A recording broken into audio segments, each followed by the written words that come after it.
በወያኔ አገዛዝ ኢትዮጵያዊነት ሳይረክስ በፊት በነ ማርቲን ሉተር ኪንግ ትግል የጥቁሮች እኩልነት ሕጋዊ መፍትሄ እስካገኘበት ጊዜ ድረስ ዘረኝነት በነገሰባት አሜሪካ ከነጩ ቤተ መንግስት በመግባት የመጀመሪያው ጥቁር መሪ የነበሩት የኢትዮጵያ መሪ ግርማዊ ቀዳማዊ ኃይለ ሥላሴ ብቻ ነበሩ።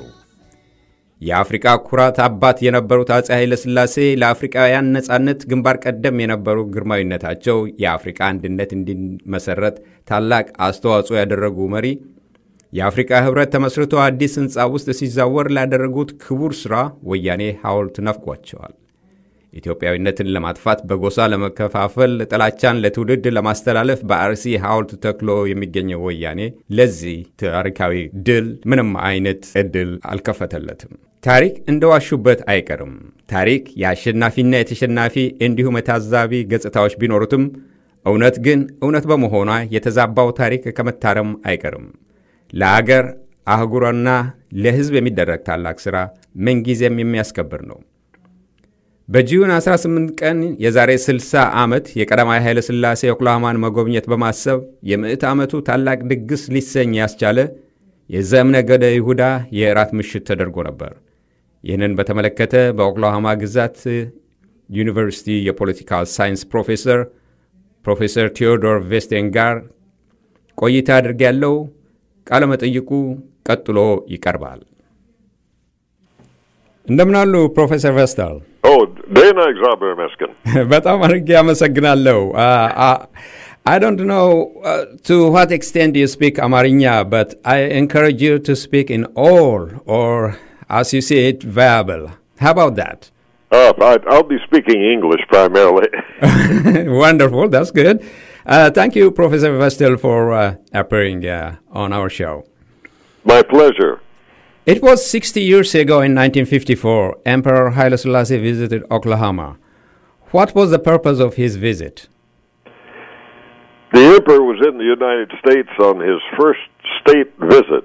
He had wanted to come here for many years, and when Dwight Eisenhower was elected president, the Emperor finally was able to realize his dream of coming to America and getting to know our country. He came to Oklahoma specifically to thank Oklahoma A&M, as it was called in those days, Oklahoma Agricultural and Mechanical College, which is now Oklahoma State University in Stillwater, Oklahoma. The Emperor came to thank the college for helping set up an educational and agricultural program in Ethiopia that continues to the present day.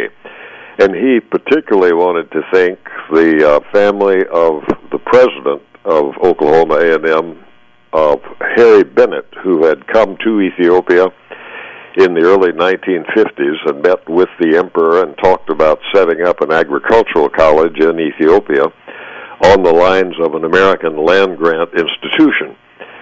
And the emperor and President Bennett apparently had very fine chemistry together and became friends. And when President Bennett came back to the United States, President Harry Truman asked him to stop by Washington and tell him about his interview, his conversations with Haile Selassie, which he did. And Truman was so impressed with what they had been talking about that he decided to put that into his program for the coming year in his presidency.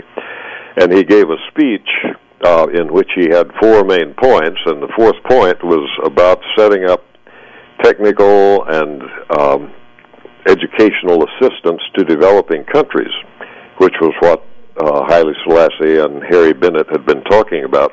And this became known as the Point 4 program. And the first head of the Point 4 program then, appointed by President Truman, was Harry Bennett, the president of Oklahoma A&M. Tragically, Bennett and his wife died in a plane crash during their first year as head of the Point 4 program. They died in a plane crash in Iran. But the program continued and was a great success.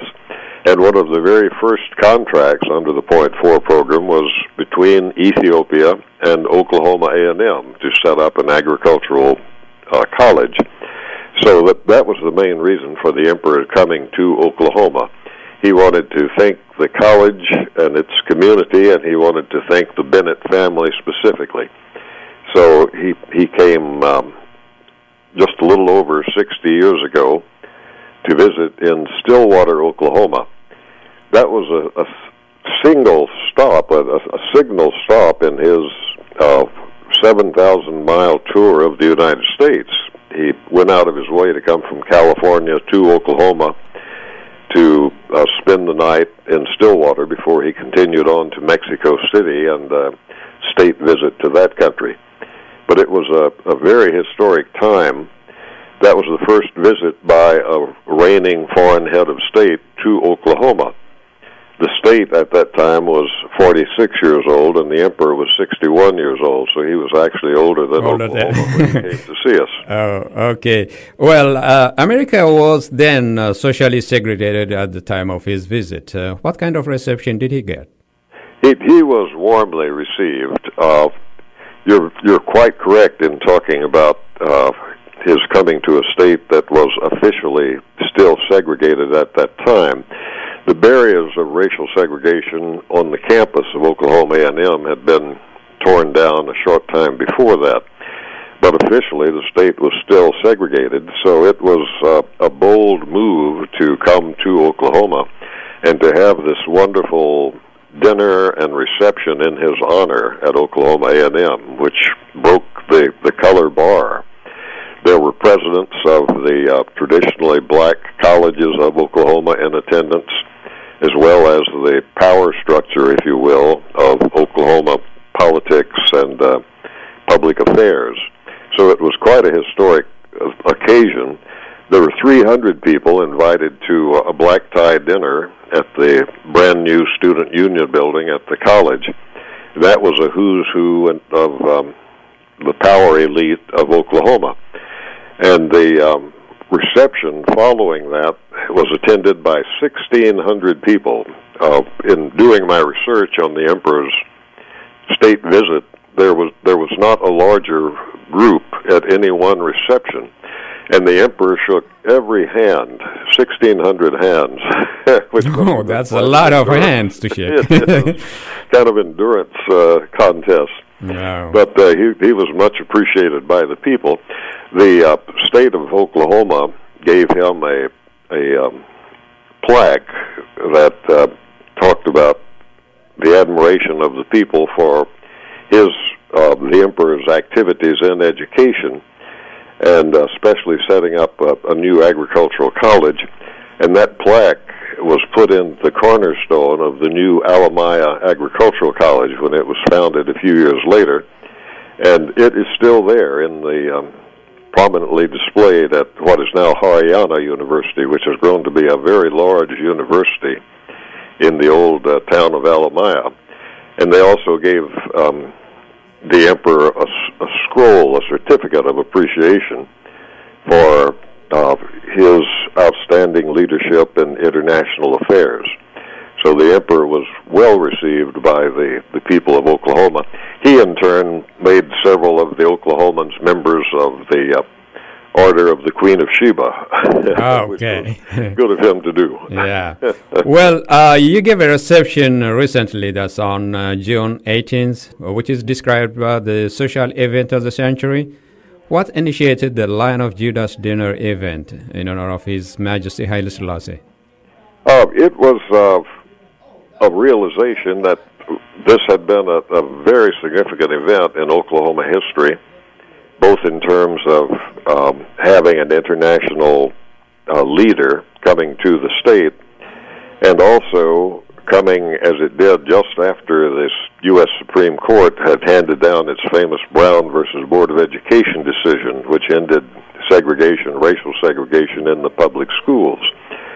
So we thought it appropriate to call attention to this significant visit by the emperor. And to my knowledge, this was the first time that an African country or African people had been highlighted in a public event in Tulsa. So it was history-making in its own right to have this wonderful gathering. We had 54 people attend. That was sold out. We couldn't hold any more people for dinner, which was a traditional Ethiopian injera and wat dinner. Oh, I see. And we had a program including a grandson of President Harry Bennett, who's a local banker, Tulsans who had been involved with Ethiopian Airlines back in its heyday in the 1950s and 1960s. My wife spoke briefly about teaching art at the Creative Arts Center of Haile Selassie I University, and the emperor coming to some of her students' art shows. And I talked about the emperor's visit in some detail about what he did during the time he was in Oklahoma, which is an interesting story in its own right. We had artifacts from Ethiopia and present for people to see, and a Peace Corps volunteer who had been in the very first group of Peace Corps teachers who taught at Tafari Makonnen School in Addis Ababa from 1962 to 1965 showed slides throughout dinner that he had taken back at that time. So people really had a feel for what Ethiopia was like back in the time of Haile Selassie. So it was just a wonderful evening. Everyone had a great time, and we thought that Ethiopia was properly celebrated at that occasion. You mentioned the Peace Corps, and did you know Mr. Charles Sutton, who had been a teacher in Ethiopia? Actually, he was involved in the traditional music with the orchestra. Yes. Yes, he's a good friend. In fact, I had an email from him just a few days ago. He's doing very well. He's just back from a long trip to Ethiopia. He was there 3.5 months. Uh-huh. And he's given a major contribution to one of the Ethiopian scholarship organizations back in Addis that provide scholarships for young Ethiopians. But Charlie's a remarkable man. He speaks better Amharic than any other American. Yes, I interviewed him a few years ago, and he frequently travels back to Ethiopia. Yes. He's a great musician. And, yes. I don't know if you know this about him, but yes, he plays krar, Ethiopian traditional. Right. Yes. And you know, every Saturday night he goes to New Haven, Connecticut, which is not too far from where he lives, and plays the piano in the Lalibela restaurant, an Ethiopian restaurant there in New Haven. Yes. Whenever I'm up there, I go to that restaurant on Saturday night and make it a point to see Charlie and hear him play. He plays Ethiopian music on the piano. Yeah. So he has a big following. Yeah, that's good. Had you contacted member of Emperor Haile Selassie to attend this event? Did I contact who? Member of Emperor Haile Selassie. I'm missing the first word there about Haile Selassie. The member of the family. The family. Family member. No, not about this specific dinner that we had. I know the Crown Prince and admire him very much. But this was primarily a local event, so that we had Ethiopians from the Tulsa area and in the surrounding area here. We would have welcomed, of course, the presence of any of the family. He did go to Chicago, I noticed recently. Yeah. Well, will this event continue? We hope so. The local Ethiopian community, the Ethiopians in the diaspora, are all talking about how they would like to see it become an annual event. And the sponsor of this program, one of the sponsors, was the Oklahoma University Tulsa campus Center for Democracy and Culture, which is headed by a former mayor of Tulsa and a former Peace Corps volunteer named Roger Randall. He and I started talking about this about a year ago, and in our discussion, we said, wouldn't it be wonderful to have an annual Lion of Judah dinner? Mm-hmm. So it may well turn out to be an annual event. I surely hope so, because it calls the attention of the community to these connections that many people are not aware of, and to this wonderful history, and puts the spotlight on the wonderful people of Ethiopia. Let me come to you, Professor Vestal. You had been in Ethiopia in the 1960s. What took you there, and what did you do? Right. I was an associate director of the Peace Corps. At that point, we had 584 Peace Corps volunteers all over Ethiopia. At that time, the country was the size of Texas, Oklahoma, and New Mexico combined, so it was a very large geographic area. And that was the largest number of volunteers ever to be in Ethiopia at one time. So my job was to help the volunteers do their work properly. Most of them were teachers, and they did very fine work out in schools, especially out in the provinces, at the secondary school level and middle school level, and also to keep them happy in their work. At that time, most of the Peace Corps people were newly out of college. Most had not worked full-time before. Most had not been overseas before. Mm-hmm. So it was a real challenge to keep them happily situated and doing the fine work that they did. So I had a very enjoyable job in terms of visiting the Peace Corps teachers and their schools and the school administrators throughout the kingdom. And I was able to visit every one of Ethiopia's provinces during my work, which I assumed everyone did, and only found out later that was somewhat rare to visit all of the provinces of the country. So it was a great time. I was there between 1964 and 1966. You mentioned the Mr. Burton, I guess, and his daughter. He was the Ethiopian Airlines chief executive from 1955 to 1960, and his daughter, Miss Judy Burton. That's right. And Mr. David Duke, who trained Ethiopians how to change airplane engines in 1964. Had attended this event. Tell us about Ethiopian Airlines back then. Yeah, they got off the ground literally right after World War II.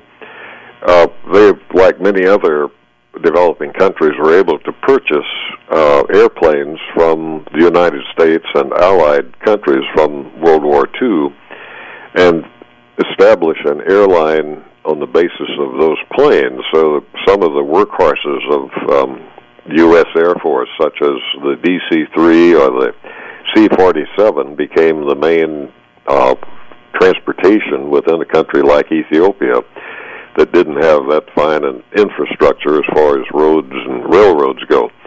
So people were able to fly these planes all over the country, and Ethiopian Airlines came into being at the behest of the Emperor, Haile Selassie.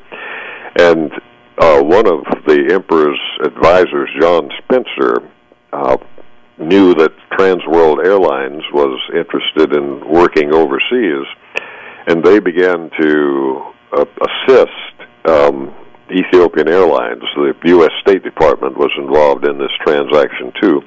But TWA became, in effect, a big brother for Ethiopian Airlines and did much in terms of instructing them in the mechanics of keeping the air fleet in the air and the mechanics of fine service in their airplanes. And as a result, Ethiopian Airlines developed from this very humble beginning into Africa's finest airline. I always enjoy flying with them because the service is excellent. The flight attendants are among the world's best, and the safety record is quite fine. So it was a wonderful accomplishment that the United States and Ethiopian Airlines had this close tie, which continues to the present time in terms of Ethiopian Airlines purchasing Boeing airplanes. They've built up this wonderful fleet of the latest Boeing jets. So it's a great story, a great success story. What was U.S. involvement in Ethiopia besides the airline and agriculture? There was a military tie. The Cagnu station up in Asmara had been an Italian radio broadcasting place. Radio Marina had been located there during World War II or during the occupation of Ethiopia by Italy. And the United States realized that this was a geographical and geophysical gem. One could pick up very clearly AM radio broadcasts from as far away as Finland and Australia and Brazil from that one location. And the American military said, well, this is an outstanding listening post to be able to hear radio broadcasts at those distances. So they went about establishing a listening station, which in World War II actually intercepted radio broadcasts between Berlin and Tokyo, and General Eisenhower was able to use that information in the war against the Germans successfully. Then after the end of the Second World War, the United States wanted to continue to use that facility as a listening post as the Cold War was developing.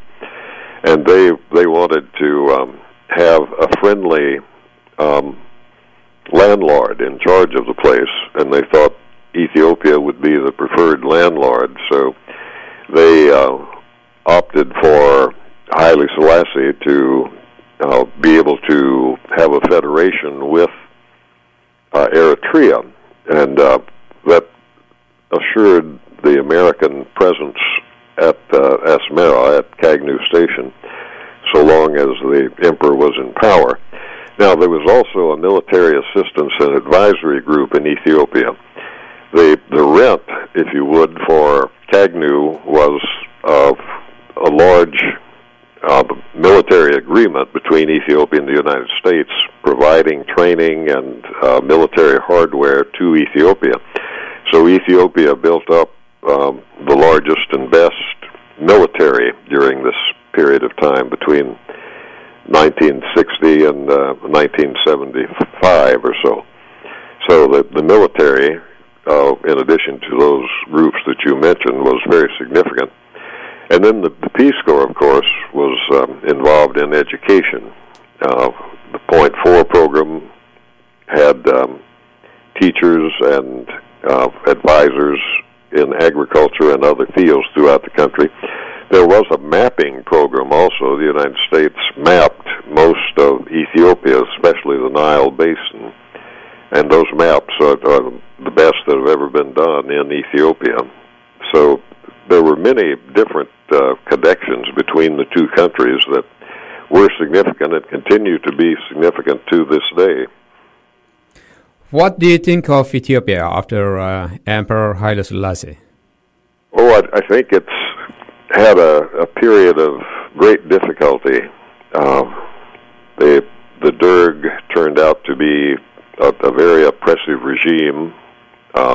The dictator, Mengistu Haile Mariam, and the Red Terror caused many problems for the country, so that when he was finally urged to leave the country and a new government came to power, people were hopeful that things would be much better and that Ethiopia would indeed have a new birth of freedom and a democratic government.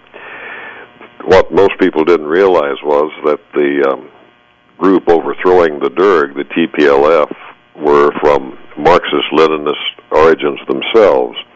So they had many of the same Marxist-Leninist ideas, mindsets, as far as running the government goes, so that the country still has problems in terms of abuse of human rights and deficits of democracy, which I hope eventually will be corrected and the country can live up to its great potential, which Americans and others have been pointing out to the world for over 60 years now.